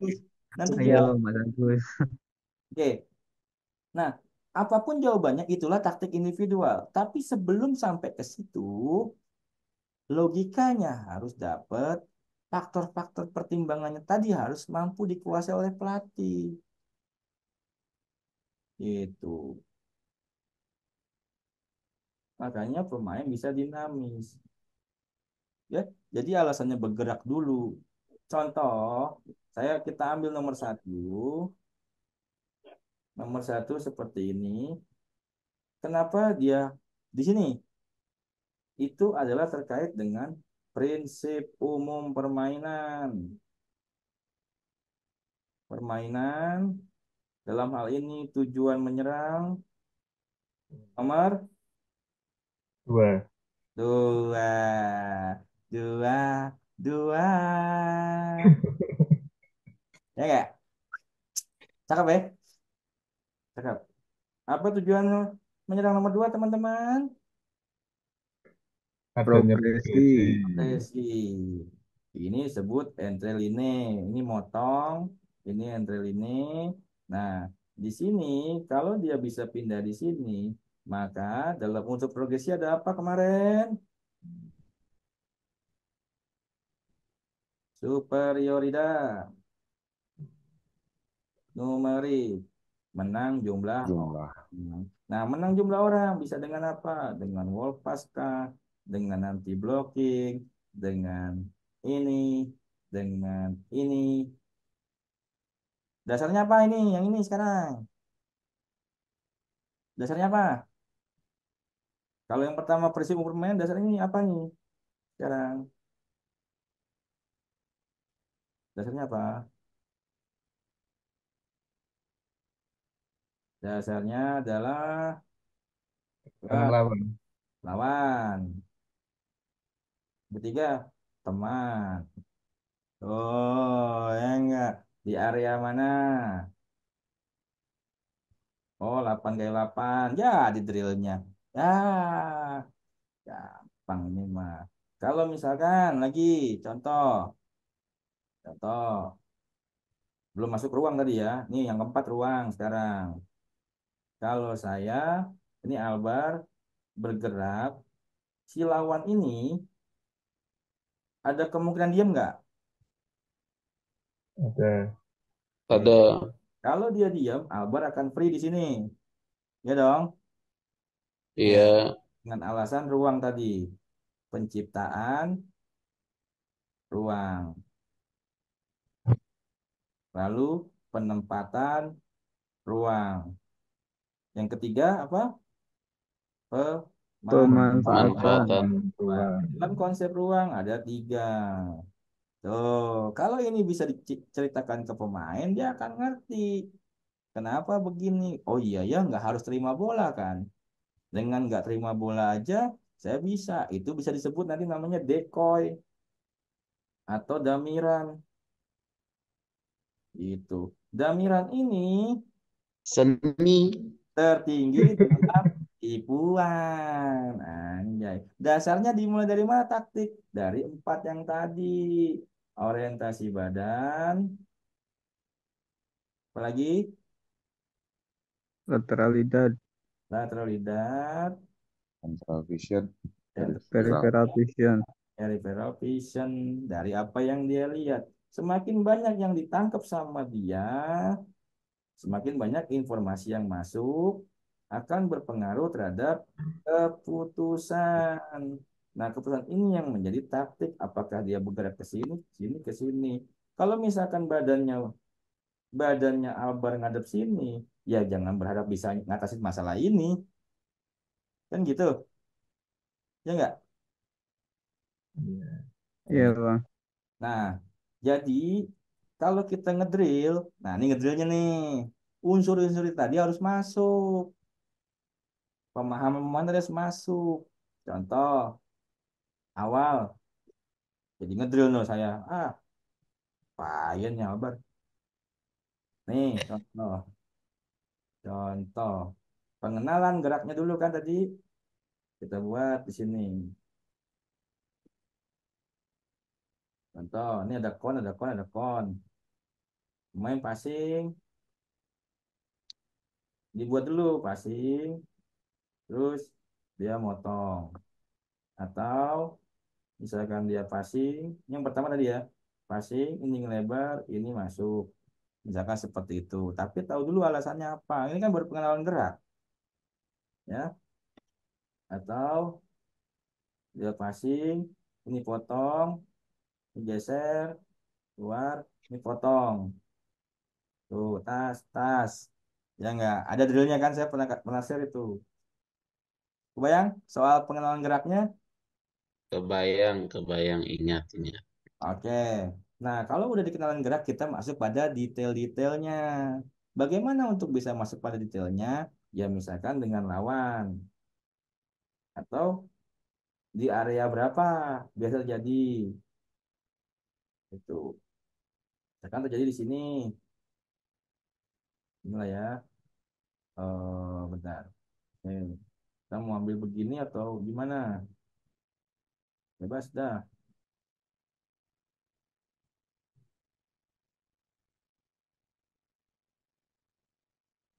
Oke. Sering terjadi. Oke. Si anak ini punya tujuan untuk ke sini. Nah, kan gitu. Atau kita nyerang ke atas nih, nyerang ke atas berarti. Oke. Ini potong dengan tujuan mengambil uang di sini.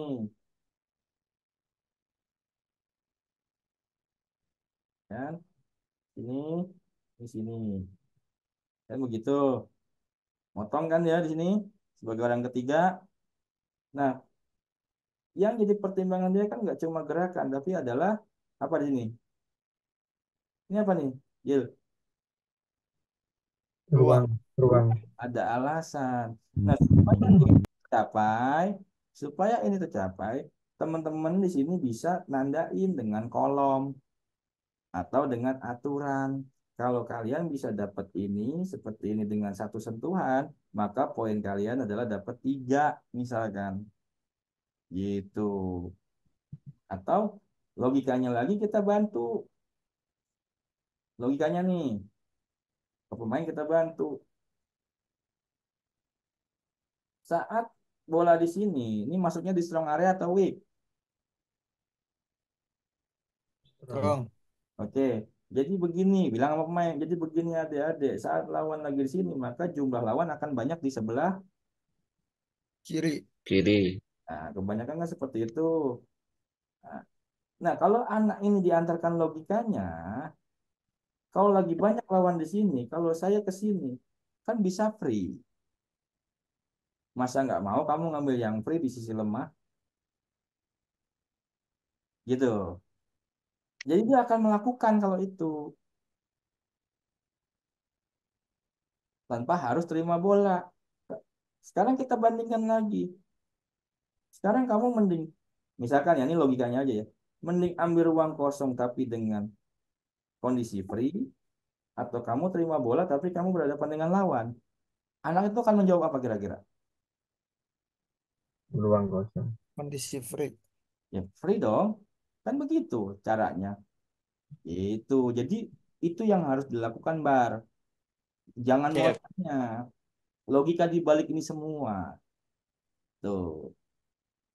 Jelas nggak? jelas, jelas. Ah, ini berani bayar berapa pada nih? Gitu. Oke, kalau yang lain kaitannya sama divisi taktik rata-rata. Oke. Kita melatih divisi taktik, terus usia berapa, contoh-contoh konkretnya seperti apa. Rata-rata menanyakan itu, Pak. Oke. Itu kan saya bilang makanya kita nggak bisa nentukan jumlah sesi karena saya terbayang akan seperti ini. Ya, paham ya, teman-teman ya. Kalaupun nanti kita lanjut minggu depan nggak ada masalah kan. Aman, Prof. Siap, coach. Daripada kelongkap ya siswanto kan. Yang penting yang penting logis dulu jawaban kita. Bukan saya nggak mau ngasih, saya kebayang zaman saya mencari teori, meneliti itu akan lebih lama. Teman-teman yang mungkin 2 hari, 3 hari sudah bisa dapat jawaban. Saya dari 2006 nyari jawaban. Nah, Mas Agus 2 tahun. Ya, Wahyu Hidayat 2 tahun. Masih gampang. Dari 2006. Gitu. Tapi jangan sampai teman-teman menjalani seperti saya yang terlalu lama.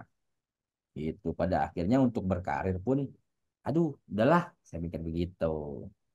Ya, tapi itu akan memudahkan kita dalam melatih. Yang kedua, akan memudahkan kita menjadi sosok yang punya value sebagai seorang pelatih di mata publik, di mata pemain, di mata orang tua siswa. Itu paling penting. Itu. Jangan cuma apa namanya, nanti main ke sini ya, pegang papan doang, ngerti nggak kayak tadi? Wah, beda ya, pegang papannya ya Mas Agus ya. Gitu. Beda, coach. Itu bukti pengalaman, bukan berarti kita hebat, enggak. Enggak. Ya wajar lah saya nyari dari 2006. Kalian baru 3 sesi, masa iya bisa ini yang gitu. Ya. Mana lagi yang bisa dijawab, Gi? Silakan. Kalau emang yang harus kita keep minggu depan yang bisa saya jawab sekarang, saya jawab sekarang. Walaupun bisa, takutnya kemalaman. Ini mau Ini mau udahan apa mau terus? Gigi ngajar loh besok. bentar, Masih aman kayaknya. masih tenang aja. Coach. Yang mana lagi pertanyaannya? Pilih aja. Oh,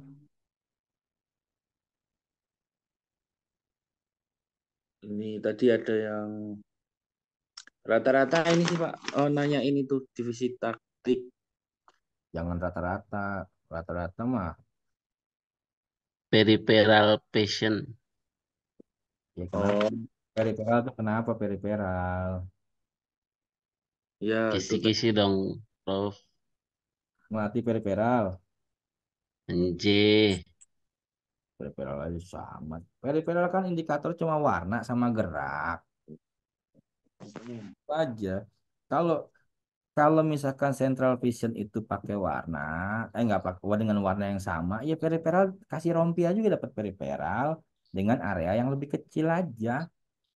Simple. Dan nggak harus 3 lawan 3 ya. Tadi kamu ngomongnya 3 lawan 3 loh. Nggak harus 3 lawan 3. 7 lawan 7 juga boleh.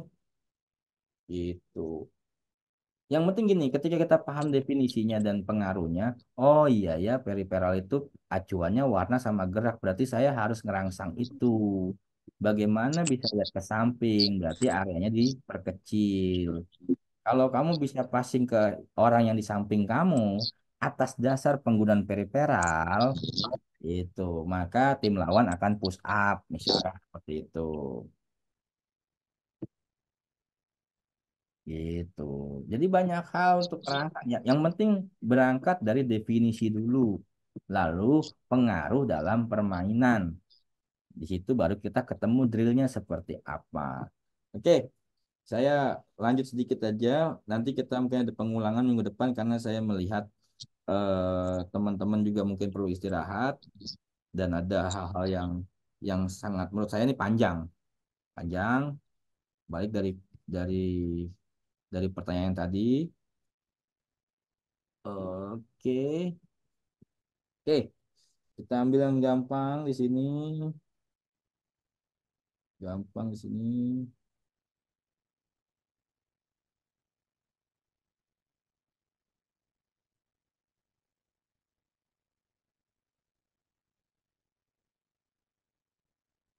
Tidak tempat boleh dong. Oke, tadi kita bicara taktik individual. Saya warnakan dulu. Perhatikan ya, semua masih on kan ini? Kalau nggak on ya mending minggu depan ketimbang saya ngulang lagi. Saya on, Coach. Oke. Siap, siap. On. On coach. Langsung on semua. On. Oke, saya kasih warna kuning untuk taktik individual.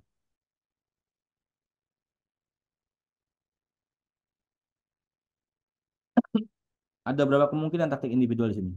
Dasarnya apa? Berdasarkan apa dulu?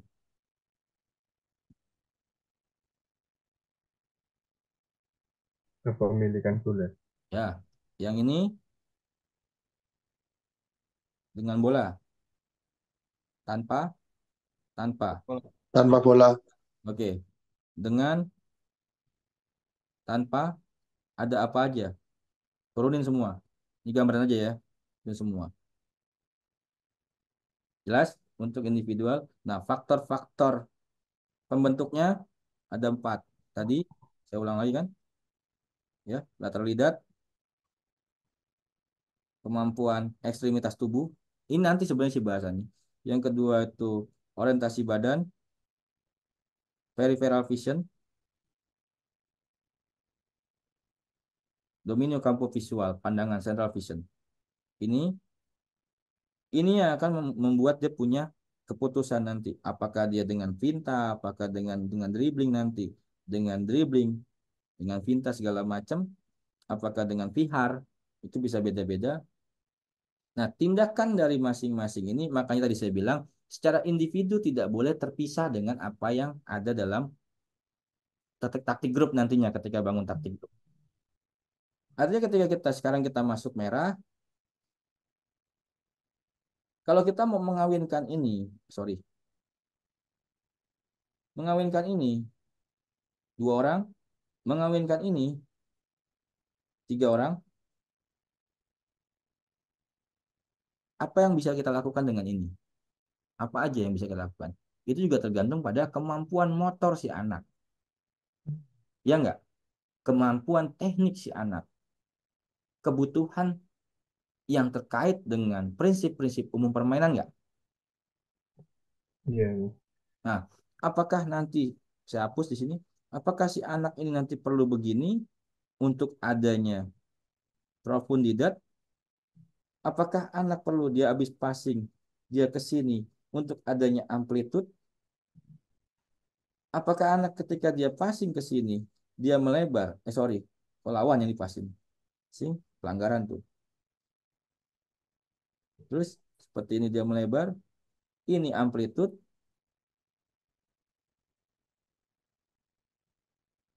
Kalau udah amplitude seperti ini masuknya ke taktik kolektif sebagai penopang sistem kalau udah dimasukin semua. Secara bersamaan, ini trace and line-nya 3 dalam 1 garis. Ini ada backdoor misalkan. Contoh, dia backdoor seperti ini. Ini tahan untuk ngajak lawan atau enggak paralela. Ini bisa ngelebar, ini bisa passing ke sini. Dan ini bergerak sesuai dengan kaki. Kaki ini adalah lateral leader sebagai satu penunjang komponen taktik individual. Kecepatan nggak? Kecepatan nggak teman-teman? Enggak. Belum bisa kecepatan karena belum tahu istilah-istilahnya, Coach. Nah, itu akan masuk di taktik individual. Makanya paling nggak teman-teman ke gambar tadi yang mana yang individu, yang mana yang grup, yang mana kolektif. Gitu. Bahwa setiap part ini sedangkan sistem tuh cuma itu aja. Nah, sehingga model support atau desain yang mau kita buat terhadap positional attack dengan tujuan misalkan ada 3 dengan areanya kita buat seperti ini misalkan itu boleh sesuai dengan kemampuan. Ada juga yang membuat 32 boleh. Saya buat Safin 9. Saya bagi 9. Itu boleh. Gitu. Ini area flank misalkan silakan. Ada juga yang di tengahnya dibagi 2 lagi nanti. Itu boleh. Seperti itu. Tinggal main di area-areanya. Oh, cocoknya area berapa. Jadi kalau teman-teman lihat drill saya itu ada alasannya seperti ini. Tinggal kebutuhannya. Nah, teman-teman nanti tinggal kalau bicara opsi small group taktik bisa ngelihat video YouTube yang bahas small group taktik tuh. Ada ya yang Juleha tuh. Ingat ya? Ada kan yang Juleha? Ada, Gus. Nah, itu yang Juleha tuh, tanya sama Juleha. Nah, yang bikin klasifikasi small group taktik itu orang handball. Orang handball, ya profesor yang ada di video itu yang bikin pengelompokan itu. Jadi misalkan menyerang 2 orang, kerja 2 orang, oke. Jadi sebentar, kita bagi, ini individu udah dulu ya. Individu udah dulu tadi ya. Sekarang contoh, kita masukin small, jangan warna inilah. Small group taktik. 2 orang menyerang. 2 orang attack. Nah, sebelum masuk ke sini, kita harus tahu dulu ada 4. 1, 2, 3, 4. Yang pertama, elementer. Yang kedua, simple. Yang ketiga, basic. Yang keempat, kompleks. Nah, di sini teman-teman bisa lihat di video YouTube yang itu nanti, ya. Dari mana dulu kita mulainya? Itu 1. Yang kedua, kerja 2 orang. Apakah angkor dengan flank? Apakah angkor dengan flank? Apakah flank dengan flank? Apakah angkor dengan pivot? 2 orang. Apakah ini 3 orang? Apakah angkor dengan flank kanan, flank kiri, flank ini? Apakah seperti ini? Oke? Apakah seperti ini? Jelas ya? Itu contohnya. Tinggal kelompok-kelompoknya aja seperti apa. Nah, contoh yang paling mudah itu kan pertama jumlah sama. Jadi selalu berpasangan. Jumlah sama. Ini 2, ini 2, jumlah sama. Lalu menciptakan menang jumlah, misalkan 2 lawan 1. Apa aja biasanya nih? Misalkan ada paralela, ada wall pass, segala macam. Tapi semua bergantung pada kemampuan pemain. Gitu. Baru kita bisa milih opsi grup taktiknya. Apakah masuk di elementer, apakah masuk di basic, apakah masuk di tadi apa simple, jangan-jangan masuk di kompleks lagi. Kompleks ini udah ribet banget kalau kompleks nanti. Gitu. Nah, opsi small group taktik ini nggak cuma untuk menyerang, tapi juga untuk bertahan. Nah, ketika ini udah terjadi rangkaiannya, udah terjadi, oh ada unsur ini tadi, entry ini, ada unsur vihar, ada unsur blocking segala macam, pivotnya harus begini. Nah, di situ nanti akan jadi positional attack desain drill kita yang sesuai dengan kemampuan pemain. Ya enggak? Kebayang sampai sini? Kebayang coach. Harus kebayang lah. Gitu. Jadi ada dasar orang membuat drill. Makanya saya bilang teman-teman tuh bisa bikin drill sendiri. Kurniawan bisa bikin drill sendiri. Tapi dengan individu-individu yang kuat secara taktik itu lebih mengerikan. Mengerikan itu buat lawan dan juga buat bos-bos lawan lah kantongnya kan gitu. Kalau udah pertandingan begitu. Ya, udah lo kalah aja deh gitu. Kalau udah level liga belum lagi ya gitu dah. Ya. Udah mulai kebayang pengelompokan taktik sehingga jadi personal attack, jadi apa yang mau kita kita lakukan, Bang Azwar. Nah, apalagi kalau kita di usia pembinaan, kita harus tahu goalnya. Nah, goal ini yang harus di set up oleh federasi lewat direktur teknik. Di atas tuh pengen begini, maka kita di bawah membangun yang dibutuhkan untuk capaian di atas. Pertanyaannya, itu ada nggak di Indonesia? Kalau nggak ada, jangan bicara Big Four Asia. Gitu, Gun. Ini kumaha maneh teh. Ya, gitu dong mau gampang. Itulah alasan saya kenapa menolak federasi untuk gabung Liar coach. sebagai analis timnas. Karena tidak ada arah ke sana. Gitu ya. Kebayang ya. Makanya saya mending concern ke teman-teman yang mau membina. Ya mudah-mudahan dengan pahit-pahitnya begini ya pilihan saya Siswanto. Mungkin teman-teman ngelatih pemain, siswa, tapi taktik individualnya kuat. Paling nggak mereka main di luar negeri. Oh, itu aja udah pilihan saya. Ngapain mikirin? Kalau udah kuat, udah main di timnas tinggal dikumpulin aja. Terserah federasi mau ngapain kan begitu istilahnya. Ya, tapi kan itu kan bocah aing, we, orang Tasik, orang orang ini, orang Edan gitu kan. Itu. Udah mulai puyeng Zen atau gimana? Arya Windu atau Hanif atau Ozil? Eits. Lumayan lumayan berkukuh kan. Kemudian good. Kan jadi gampang kan? Kayak gitu kan sebenarnya kan gampang. Makanya saya bilang futsal itu gampang, cuma logika gerak, logika ruang dan waktu. Yang membuat kita jauh dari Thailand adalah karena kita gagal paham dalam mengenal futsal. Makanya sengaja waktu Sinau bareng pertama saya bukanya dengan judul mengenal olahraga futsal. Cuma sebagian orang mungkin menganggapnya itu topik yang sangat rendah. Padahal dari situ nggak mulainya. Ayo, sekarang saya tanya sama teman-teman, dari situ nggak mulainya? Dari situ coach. Sama, kita pengen jadi arsitek, tahu harus tahu dulu, mengenal dulu dunia konstruksi. Salah-salah nggak jadi tuh rumah. Tak kenal maka tak sayang. Ya kan? Itu. Makmur jangan serius-serius, tenang aja. Jadi enteng nggak, Mas Agus? Gimana Mas Agus? Perfecto. Baru tuh Kurniawan bikin konten di ini. Cases, mana ya teh? Rembuk, ini rembuk. Aja kayak kue. Nah, gitu. Mantap. Ya nggak? Saya support pokoknya siapapun mau ngonten selama ini buat Pusat Indonesia, ayo gitu. Tapi kita nggak usah mengklaim kita paling support apa namanya ya gitu dah pokoknya bahasanya itu ya.